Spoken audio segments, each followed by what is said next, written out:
চলে আসলাম পার্ট 3-তে।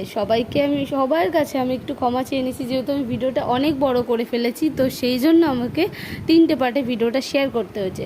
তো এবার আমি বসে পড়েছি প্রসাদ খেতে। এখানে প্রথমে আমাকে প্লেট আর জল দিয়ে দিয়েছে, তো তারপরে দেখো ভাত দিয়েছে, আর এখানে পাঁপড় দিয়েছে। আর কেন জানি না আমাকেই সব ভাঙা পাঁপড়গুলো দিয়েছে, তো আমার মা আমাকে একটা আস্ত পাঁপড় দিয়ে দিল। তো তারপরে দিল ডালটা খুব সুন্দর হয়েছে। আর যেহেতু আমি এখানে শুধু মেনুর ভিডিও করছি যে কী কী খেতে দিয়েছি, কিন্তু আমি খাওয়ার ভিডিওটা করতে পারিনি, যেহেতু অনেক লোক আর তার মধ্যে আমার একটু লজ্জাও করছিল, তো তাই জন্য একটু দেখিয়ে দিলাম যে কী কী খাবার মেনু হয়েছে। তো তারপরে আমরা খাওয়া দাওয়া করে বেরিয়ে পড়েছি। এখানে একটু বাদাম কিনছিলাম, তো আমার মনে হয়েছে ভিডিওটা করার, তাই জন্য আমি করেছি। তো এই কাকিমা আমাকে জিজ্ঞাসা করছিল যে কী করছিস, তুই ফটো তুলছিস? আমি বললাম না, আমি একটু ভিডিও করছি।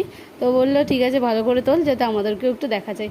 তো ভালো করে ভিডিও করে নিলাম। তারপরে একটা পপকর্নও কিনেছিলাম, সেটাও তোমাদেরকে দেখালাম। তো বাড়ি যাওয়ার পথে আমি কিউট মেয়েদের সাথে একটু গল্প করে নিলাম তাদের সাথে বসে। আর তাদের বসে আমাকে তো দেখাই যাচ্ছিল না, তো তারপরে একটু হাই হ্যালো করে নিলাম। তো আজকের ভিডিওটা এই অবধি। যদি তোমাদের ভালো লাগে অবশ্যই লাইক কমেন্ট শেয়ার সাবস্ক্রাইব করবে। নতুন ভিডিও দেখার জন্য চ্যানেলটাকে সাবস্ক্রাইব করে পাশে থেকো।